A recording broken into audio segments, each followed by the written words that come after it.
Howdy folks, it is Diecastbuffet here again. We have a very special paint scheme in the studio. It is Sam Mayer's 2023 Tim McGraw paint scheme.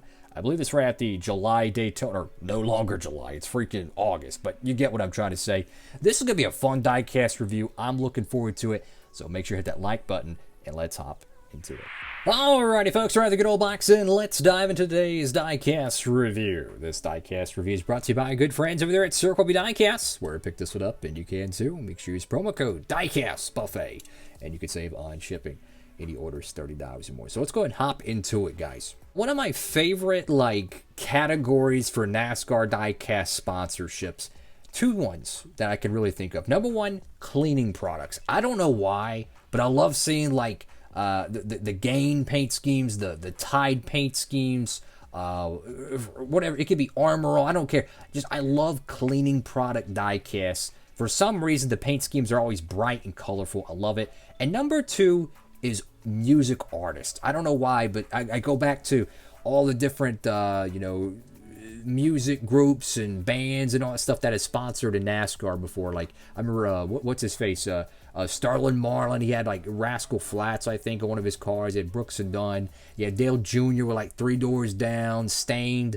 No, it was Three Doors Down was on Tony Stewart's Bush car, I think. But Dale Jr. had Stained, Dave Matthews Band. Tony Stewart, I think, had a Kid Rock paint scheme as well, or was that Kevin Harvick? I can't remember.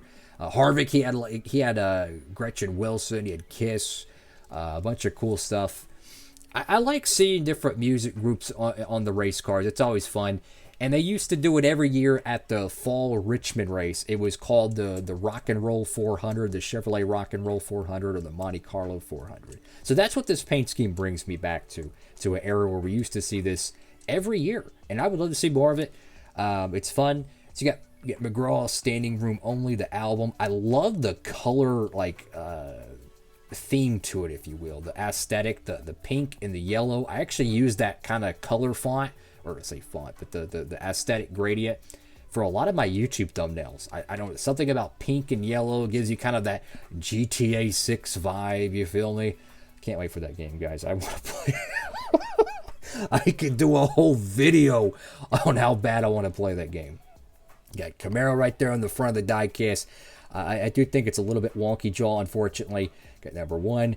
Got ARP, Simpson, Sunoco. You can see some decals splitting here on the front, which is very unfortunate. Love the gradient. Again, very, very cool. Go left side of the diecast. Now, the one thing that always bugs me about these Chevrolet Camaros is they're so bulky compared to the real car. And people think I'm crazy for it, and that's fine. You know, everyone's entitled to their own opinion.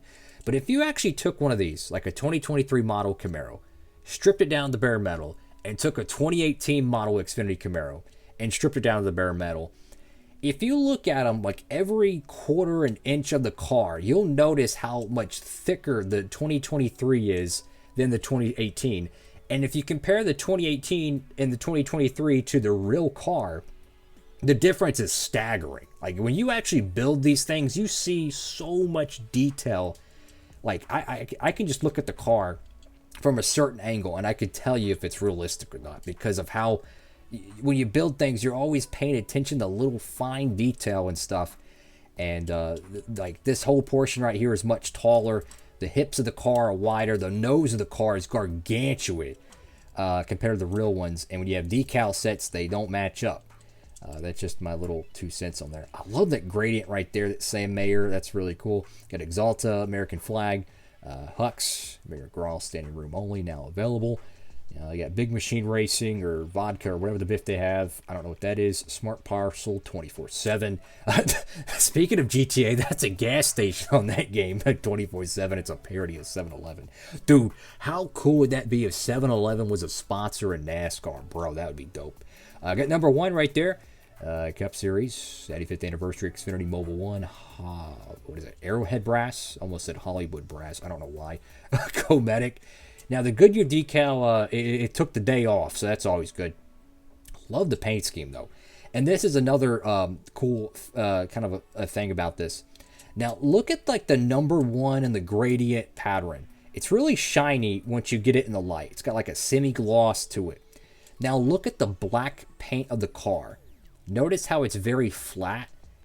I don't know how in the world they do that, but there's a certain clear coat method they do that allows them to make the decals very glossy, but make the base coat of the car very flat. I wish I knew how to do that, because that's a really cool aesthetic to it. Like, look at the shine off like the hat and the tail lights, and notice how that sheen doesn't continue when it gets to the black paint. That is beautiful, like that. Got Big Machine right there. New album, Mcgraw, Standing Room Only, number 1. My voice is cooked, by the way. That's what happens when you film like 20 reviews. Get Racing Electronics, Mechanics Wear, Mac Tools, Camaro with your goofy taillights. Go to the right side of the diecast. Very, very cool stuff. Go to the top of the car, get the number 1. I do think this is fluorescent, just by the color off camera. If you put this in sunlight, it's probably going to be bright as a... it's like, I don't know, something really bright. Oh, goodness.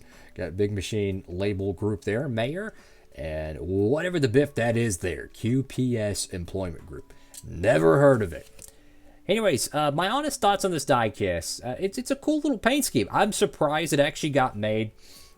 I don't know how many times I've said this. There's like 6,000 Xfinity paint schemes that never get made every year that are more than enough worthy of having a diecast made.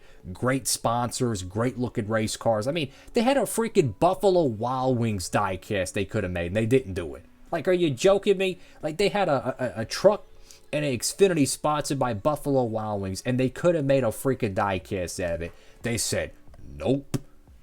It's a joke. Come on, guys. So seeing this car actually get produced is pretty shocking.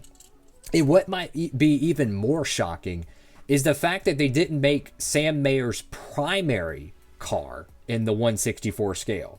Like, the guy's out there winning races, making a name for himself. I mean, they got freaking Tim McGraw sponsor him. But you can't make his primary car in the 1/64 scale unless they put it on the back burner for the Authentics line, which that could still happen. I imagine one of his race twins are going to get made in the Authentics line, because they canceled a couple of them, I believe. And there's a lot of damage on them, I believe. Like, I think it was Road America and Homestead. It's like, there's a lot of good dirt and grime on them. So that'd make a fun race twin. But I just don't get it. I just don't get it, guys. But who knows? Maybe they'll get made in the Authentics line, and we can all be happy and the world can have peace. I'm kidding. Anyways, folks, thank you all for watching. Last little detail I just noticed is the pink is on this side and it transitions to yellow.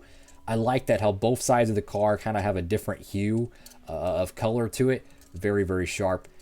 Very, very nice. Now, the one thing I probably would change is I probably would change the roof color to pink. Like, do like a fluorescent pink. I think that would kind of flow a little bit better. I think that would look cool. But that's all for now. Have a blessed one, everybody. Make sure to like, comment, subscribe if you haven't already. We do diecast reviews here, guys. All kinds of crazy, cool stuff. You know, you might see something really random like a 2012 Sam Hornish Jr., right? Or you might see something even more random like a 2014 Jamie McMurray. But we know it's better than anything, guys. You might see something really cool like a 2023 Christopher Bell. You might see a freaking Kevin Harvick late model. We do it all here on Diecastbuffet. So for all you new cats who are checking out this video, it's a good time to subscribe. You don't have to, but it's free, so why not? But you don't have to. Anyways, guys, enough of me floundering around like a fish out of water. Diecastbuffet signing off.